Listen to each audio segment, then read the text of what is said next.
Hello, I'm Toycat, and welcome back to our third channel video. Today we're playing some Black Ops Cold War Zombies, and I'm going to be doing a challenge which has existed in every previous zombie games, but I think is a lot more fun in this one, because it is the starting room only challenge, the first room only challenge, the no doors challenge if you want, because a lot of the core part of zombies is opening these doors, getting around the map, turning on the power, doing the pack-a-punch, etc., but we're not doing any of that today. In fact, we're basically not spending money today, because we can't buy any new weapons, we can't buy any doors, we can't pack-a-punch, we can't buy upgrades, etc, etc. Instead, all we have is we have our gun, we have the ability to refuel the gun, which is a cool addition that hopefully makes this challenge easier like I hinted, but it's going to be a very fun challenge in my opinion, because unlike previous games where you were limited to the only two weapons in the first room, usually a shotgun and a semi-automatic rifle, today I have an M16 with a lovely pro-American camo on it, because I'm in America as I record this for the last day, and as a result, I'm going to be patriotic to a country that I'm only temporarily in.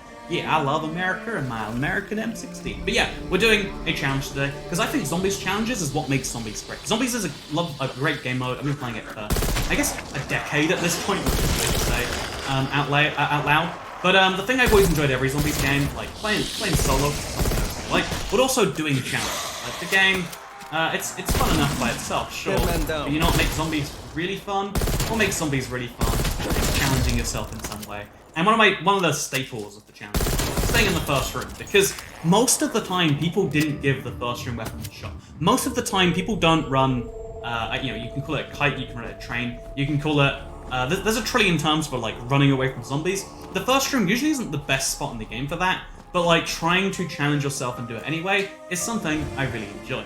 And my favorite example when I'm talking about like challenging yourself is, because it seems dumb, like why would you do any challenge? And obviously everyone knows the point of challenges at some level. Like we all like speedrunning. And if you guys are aware of that, also new. That's an easy way to finish a round, I guess. But yeah, I really like challenging myself. And an easy example for that, a guy I really enjoy watching on YouTube is someone who unicycled around the world. And it seems really dumb to do on the surface. Like, did you know the best way to get around the world is you can fly? In less than 72 hours, you can go to the opposite side of the end of the world where you are, and then you can fly back. But it doesn't make the guy who took 2.5 years to do the unicycle any less impressive. But still, the guy unicycled around the world, and the fact that he could have done it faster almost is part of what makes it impressive. It was a challenge he did not out of necessity, but out of like trying to challenge himself, see the way and all those things. And yeah, I find that beautiful personally. Maybe you disagree, but I think that proves the point of the challenge.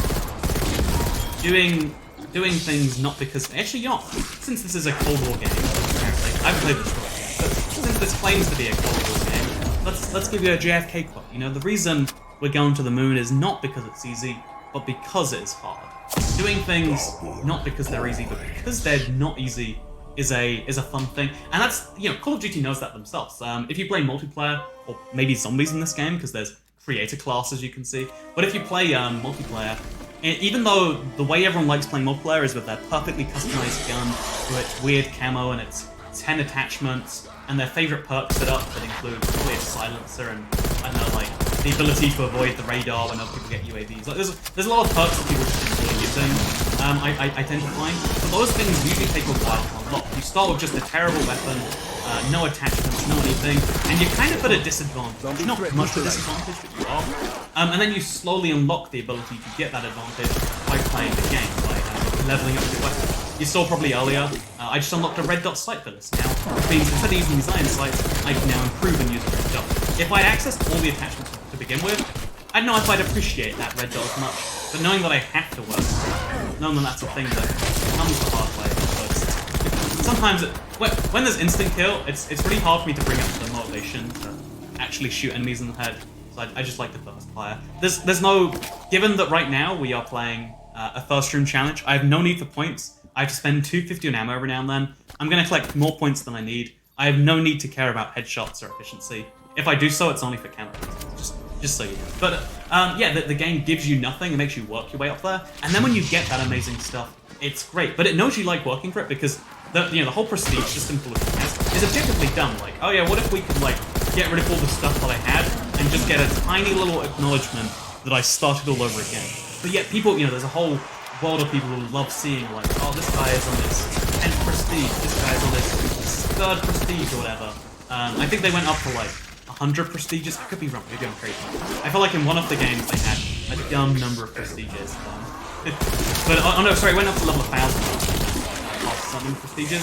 As a way of showing, yeah, this person not only beat the game 10 times, got to the max level, got everything they possibly could, and then threw it all away. But then they kept on going anyway.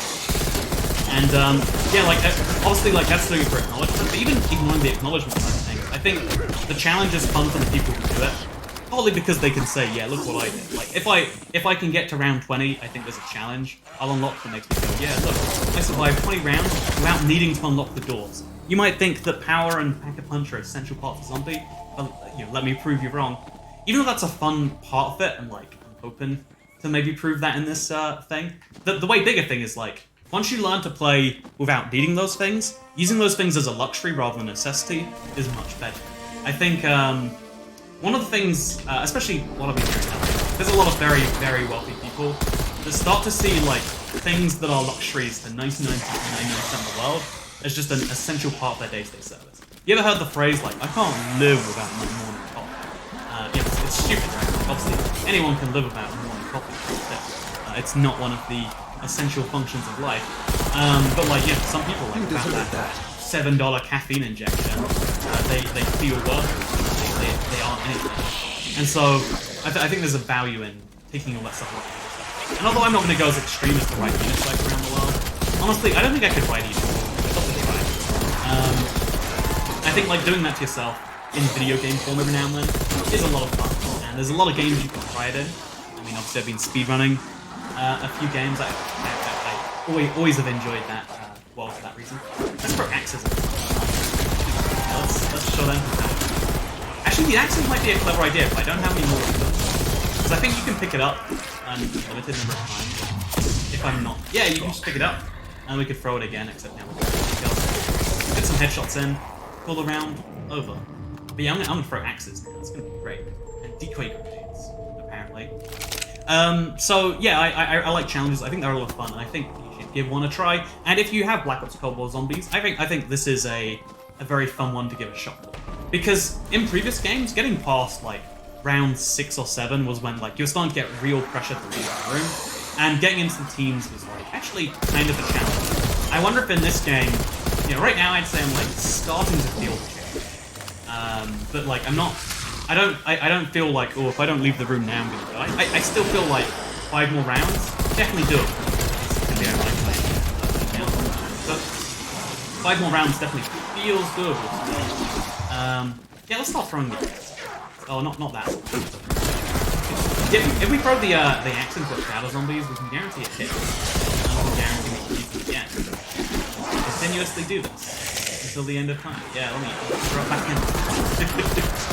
It just seems so dumb to throw axes and things. Like, this game has the most like equipment, I feel like, if any game. Or maybe Black Ops 4 did. I only learned Black Ops 4 existed recently, and I was like, oh, wouldn't I have known about the zombies? I love playing. How did I not know about Black Ops 4 Zombies? Apparently, it just escaped me. There was a zombies game so forgettable that I genuinely don't know it exists, despite the fact that this is one of my favourite games that is out there. Which is fascinating that can happen, right? The overlap of like communities and of things that you find, like like the news is like a common set of events that ties us together in some ways, you could argue. But the fact that we all live in such different worlds, like the fact that when I got this game, my first thought is like, oh, I want to see how long I can last in that first room. While a lot of people are like, oh yeah, I want to try and do some Easter eggs. Their favorite thing, so many people, their favorite thing about zombies is Easter eggs. To this day, I've still never enjoyed a single Easter egg set. Like I would be perfectly up for it. I just bought ammo, and then I get a little ammo. But let's throw a decoy. Let's try and get as much value as we can. Oh, the decoy didn't. I might die. I might. I'm gonna go get the max ammo. I don't need it. I don't want to like ignore it just for side reasons, but it hurts when you buy ammo and you get. But even if you don't need the points, even if it's no skin off your back, it doesn't mean it doesn't. Look at these points, golden ends. I got a massacre. I don't know how many kills that is. That's good for me. So yes, we're on round 9, and I'd say the zombies are starting to be able to, not trick me, but probably get me corner. I could see something bad happening soon. But fortunately, I've still got a self-revive left. Hoping that lasts me for a while. I'm definitely going to switch out from the Tomahawk, because it's fun, but right now it just doesn't make sense. So round 10, things are going well. I've got some high-grade salvage, which I think, actually, if I wanted to, I could totally craft over here, right? Like, there is a table to make stim shots. Actually, it's a stim shot today. Apparently it is. Let's make some, sure. I was gonna do it entirely about the table, but it's that easy. Like, I think it's so dumb. You know, in zombies, this is a four-phase game mode. There shouldn't be progression, but if I want to buy a self-revive, I need to level 54 or something.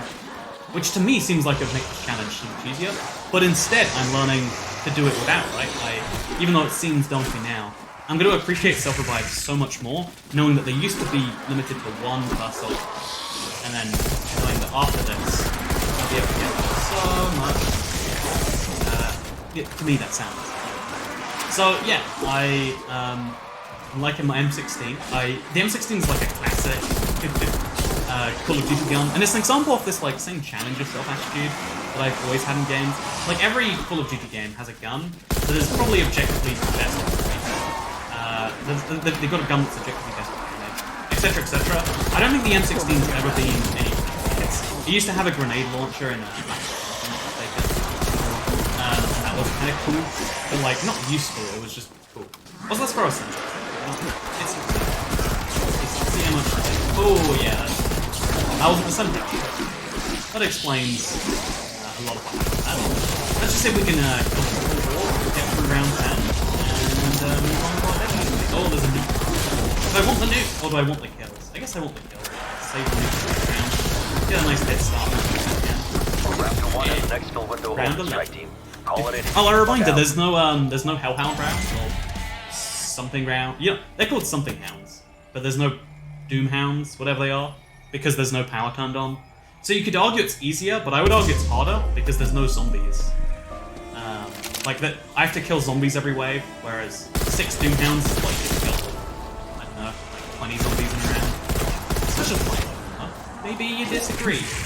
So, yeah, I always like the M16 because every game has like a weapon that's probably objectively best for damage, best for points, etc. But using one that's not is kind of fun because, I mean, using the same weapon, the objectively best one, can get really tiring real fast. I really do think, like, you know, one of the other reasons challenges are great is because variety is the spice of it. Even if you think the idea of challenging yourself is dumb, you think this isn't even challenging yourself. I can do it so easy. You know, Toy Cat, how did you almost go down? It's not around the left. I can do this. There's no challenges whatsoever. I'm definitely just pressing. Like, there's no point in not using. Oh, lethals, right? I should not have done that, but I did. Also, you know, I didn't even realize this was a thing earlier this time, but we have these weird technicals that exist. I have no reason why, if I really want to use them, but apparently I should. Run back in there, get the instant kill, do a bunch of headshots if I can, and call it a round. Yeah, round 11. Or is it? Round 11's done. Also, I think I got my weapon up to level 10, so new challenges unlocked now too. I don't think I can do those challenges because I'm pretty sure they require pack punching your weapon, which again, we can't do. But anyway, so every weapon has every game has like a best weapon, and allowing yourself to, unchaining yourself from the idea of having to do the best all the time, unchaining yourself from using the best weapons is not just a way to challenge, but it's also a way to bring more fun because you're now experiencing the full game rather than the optimal strategy in any game, the speedrun, the optimal strategy is always such a limited slice of it. That's actually why I dislike Easter eggs. Like, oh yeah, instead of enjoying this like, free wave-based game, what if there was a specific set of instructions you had to follow every single game? And it's like, no, I'm not here to follow instructions. I like games where no one can tell me what's getting happened. Oh, I'm getting hit from behind. Check myself, just in case that. And oh yeah, this is where things start to get clear. I am gonna die eventually. The number of zombies that can spawn on screen is clearly not 24 anymore. Actually, wait, maybe it isn't. I know it used to be 24 back in the old days, and I assumed with new gen hardware it would have gone up. Maybe I assumed wrong there. I get the double points for doing anything else. That's good. Let's fire a few bullets into the crowd. Just to weaken them up. And let's run in.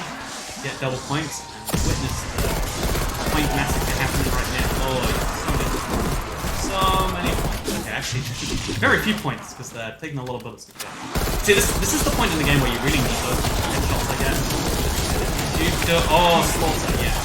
Yes, game. Oh, that is what I like to see. On a big level. Okay, this is just excessive. An ammo, even a max ammo, for what you have to fill up that ammo without having to waste some of my 34,000 points on a box. I mean, who can afford that, right? Who can afford that? Round 13, yeah. All I have to do is survive this round. And then my smug comments about how I could probably last another 5 rounds, or my smug comments, will not be vindicated. Will not be unvindicated. I don't know what the opposite of that word is, but yeah, I'm loving my faux patriotic M16 here. Because it's I don't think it's the best weapon in this game either, but I think there's just something satisfying about a burst rifle in any Call of Duty game that really translates to zombies. Like, you know, like this whole like, I'm gonna shots. But I'm gonna fire a burst into these zombies, and then I'm gonna run, and then I'm gonna ADS real quick, and I'm gonna get a burst in the warhead. You know, I was trying to prove a point. Zombies tackle.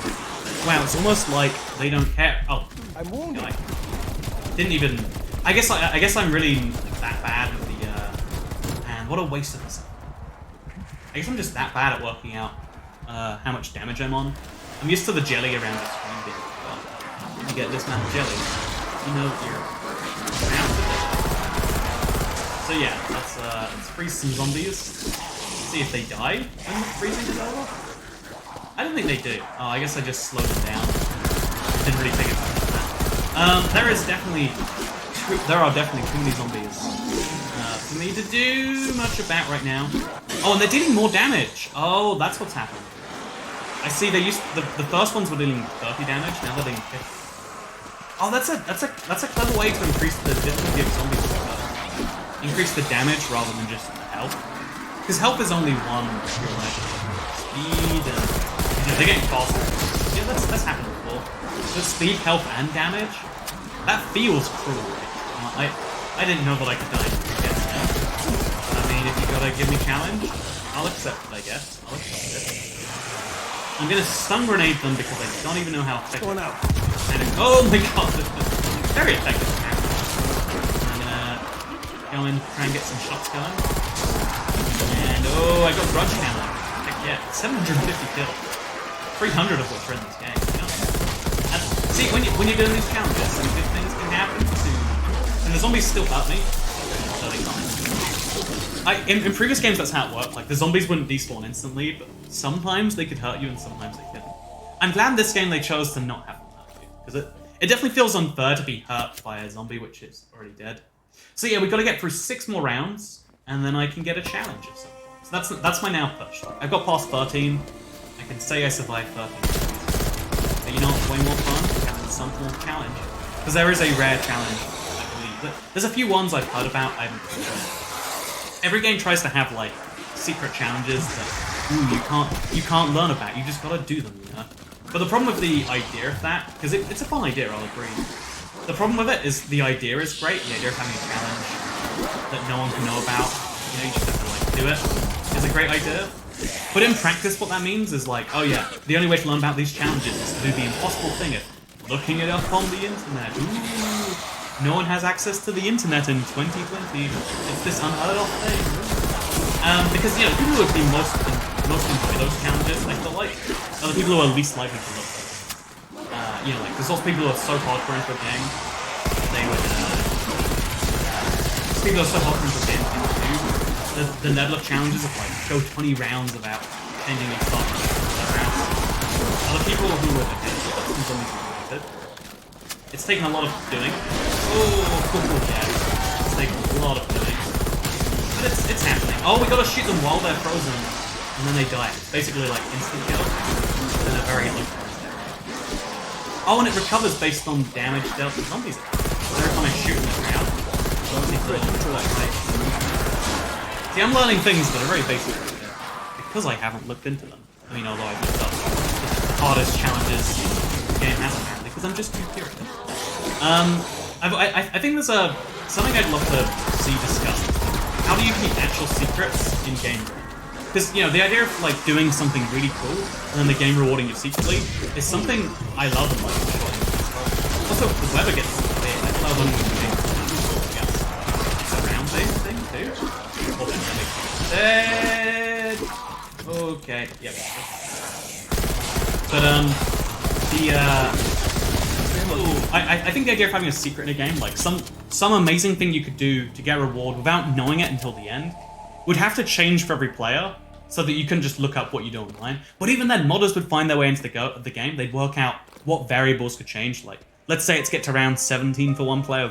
Let's say there's a list of 20 challenges that have to do, and people would just know, like, oh yeah, do 5 of these red. Oh, how am I meant? Okay, this is impossible. I'm going to do it. I am going to. There is no other way around this. It's just gonna happen. I can't. I thought the boss wouldn't spawn. Maybe if I use my freeze on him. Okay, should have seen that one coming. So if I have like a lethal attack, that might be a solution instead. No, I definitely think 15 is where this ends. It's very spooky right now. Okay, I got some C4. Throw some C4 at him. Okay, that's a lot of dead zombies. Just not a dead dude. Yeah, I guess maybe we just run around him. I don't think he counts as part of the way. I think we can do A-OK, even with him chilling in the group. Oh, yeah. This is where the challenge gets fun. This will teach you how to deal with a different type of challenging zombie. We're on 32 health. I think I can survive. Instant kill, yes! I don't know if that counts against a different. Yeah. It'd be nice to hit. It definitely should, right? Definitely should. I'm always so worried about dying on this kill. There is no embarrassment firing zombies than dying on instant kill, I felt like. Okay, we're not in the end. I'm gonna shoot him in the head. He clearly has a big multiplier for doing so. Okay, and there is a crawling zombie. Oh my god, he killed me in one hit! I guess he has a lot of melee strength. So yeah, I've only dealt with him a few times with like power weapons. I think like an explosive launcher, and then a pack-a-punch weapon, and then a ray gun. I didn't realize with just an unpack-a-punched M16 it would be such a nightmare. And I didn't realize how much damage he could do. It'd take me straight from 100-something down to 0. But we survived 14 rounds in the first room challenge. I think it was a lot of fun, and I'm going to recommend it to any of you watching this. I recommend in general, like, challenge yourself with anything. I think this challenge was fun. Challenge yourself in other ways, though, because then you'll appreciate what you have more. Or maybe this is all a hippie message from your boy Toy Cat. Either way, I hope you all enjoyed it, because I'll see you all next time. Goodbye.